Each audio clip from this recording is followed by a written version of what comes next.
High taxes, expensive homes, overpriced everything. You'd expect that for what you're paying, you'd get world-class services. But what if we told you that in some US states, you're paying more than ever, and getting less in return? In this video, we're breaking down the 10 US states where your money goes further, in the wrong direction.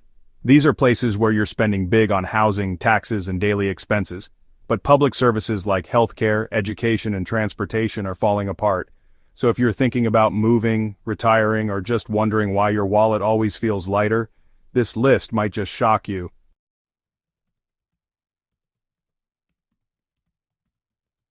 We ranked these states using 5 critical factors. Number 1, cost of living index, how expensive daily life is from groceries to housing. Number 2, tax burden, state income, property, and sales taxes. Number 3, healthcare quality and access, based on rankings and access, especially in rural or low-income areas. Number 4, education quality, funding per student, test scores, teacher shortages.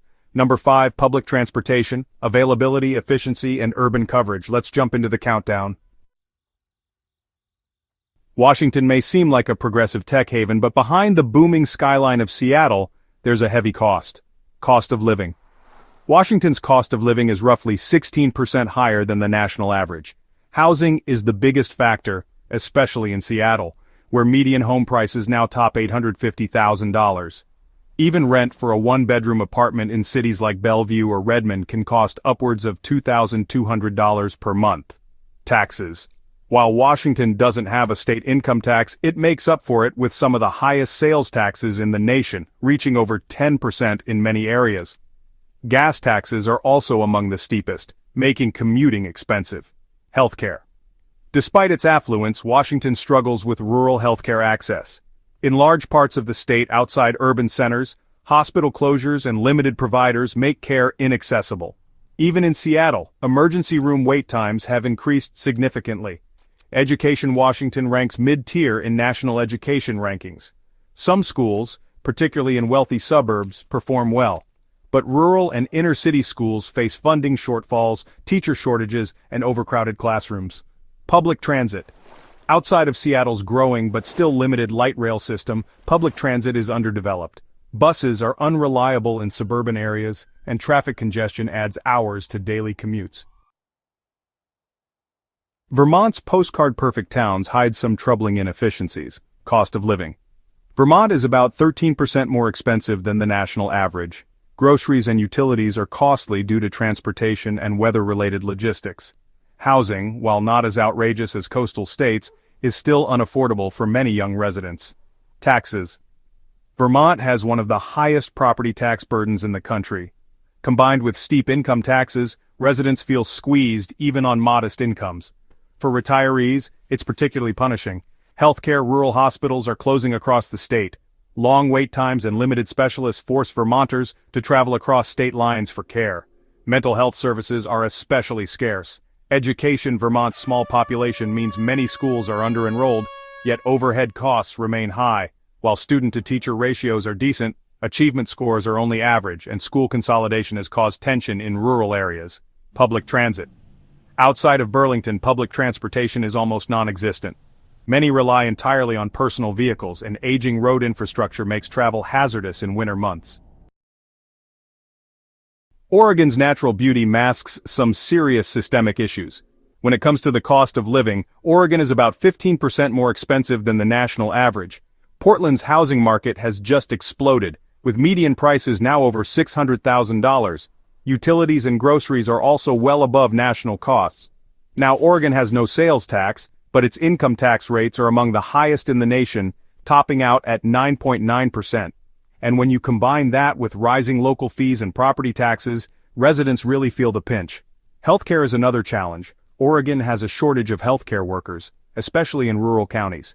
Emergency rooms in Portland are overburdened, and patients report long delays and declining quality. On the education front, Oregon consistently ranks in the bottom 10 states for graduation rates. Chronic absenteeism, underfunding, and achievement gaps just continue to plague the system. As for public transit, Portland offers decent light rail and bus service, but outside the metro area, coverage is poor. Many communities simply lack any transit options, which forces car dependence. Despite its proximity to major hubs, New Jersey delivers a poor return on investment. The cost of living is tough, housing prices and property taxes are sky high. The median home price is over $475,000, and rental rates in cities like Jersey City rival Manhattan's. When it comes to taxes, New Jersey has the highest property taxes in the United States, averaging over $9,000 annually per homeowner. Income taxes are also pretty steep. On healthcare, while access is decent, costs are extremely high. Insurance premiums are among the most expensive nationwide, and rural hospital networks remain underfunded. Education is a mixed bag. While some suburban districts are excellent, others in urban areas like Camden and Trenton have suffered from decades of neglect. The funding disparity is wide, leading to major inequities. Public transit is another issue. NJ Transit is aging, underfunded, and frequently delayed. Train service into New York is unreliable, and buses in suburban and rural areas are sparse.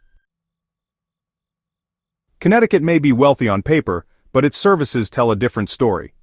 The overall cost of living is about 14% above the national average. Housing in suburbs near New York City is just unaffordable to middle-income families, and utility costs are among the highest in the country. Taxes are another burden. Connecticut has both high property and income taxes, and they're rising. Despite all that tax revenue, many towns face budget deficits. Healthcare is expensive too. Premiums are high, and several rural hospitals have reduced services or merged with out-of-state systems. Mental health services are underfunded. When it comes to education, achievement is high in wealthy areas, but cities like Hartford and Bridgeport suffer from severe inequality, low test scores, and aging infrastructure. Public transit is limited outside of Metro North. Local bus systems are inconsistent, and car dependency is high in most of the state. Alaska's unique geography comes with a steep price. The cost of living here, well, it's among the highest in the country, mostly because of transportation and supply chain issues. Groceries, fuel, and utilities can run 30 to 40% more than the national average, which is honestly a big jump. Now, as for taxes, there's no statewide income or sales tax, but local taxes and fees can really add up. Funding for public services is, pretty inconsistent thanks to the ups and downs of oil revenue. Healthcare access is a major challenge, with many communities relying on small clinics or even fly-in care. If you need specialized treatment, chances are you'll have to travel all the way to Seattle or Anchorage. Education in remote areas faces its own hurdles, like staffing shortages and high costs per student. School performance can vary a lot depending on where you are. And when it comes to public transit, well, in most of Alaska, there just isn't any. Even in Anchorage and Fairbanks, public transportation is pretty minimal, and honestly, not all that reliable. Paradise comes with a heavy financial burden. Hawaii is actually the most expensive state to live in, with the cost of housing, food, and utilities exceeding national averages by over 50%. Taxes are another big factor. Hawaii has a high general excise tax, steep income tax brackets, and while property taxes might seem lower on paper, they're actually high relative to home value. Healthcare is a real concern, with hospitals often overwhelmed and many residents needing to fly to the mainland for specialized care. Wait times and shortages are, unfortunately, pretty common across the islands. On the education front, Hawaii ranks below average in both funding and performance for public schools. Teacher retention is low and the infrastructure is, aging. Public transit is also limited. Oahu has some bus service and a new rail system that's still not finished. But on the other islands, public transit is really sparse or just doesn't exist at all. High taxes, broken infrastructure, and budget deficits define Illinois. The cost of living, while not extreme, is still pretty high in Chicago and the surrounding suburbs. Housing costs just keep rising, but wages, they're staying pretty much the same. Illinois has some of the highest combined state and local tax rates in the United States, and property taxes are especially brutal. When it comes to healthcare, rural hospitals are closing, and even in urban areas, healthcare costs are high. Medicaid and public health systems are just overburdened. There are severe disparities between suburban and urban schools. Chicago public schools have struggled with underfunding, teacher strikes, and low performance. And the public transit system in Chicago? It's outdated and underfunded, with delays and maintenance issues being all too common.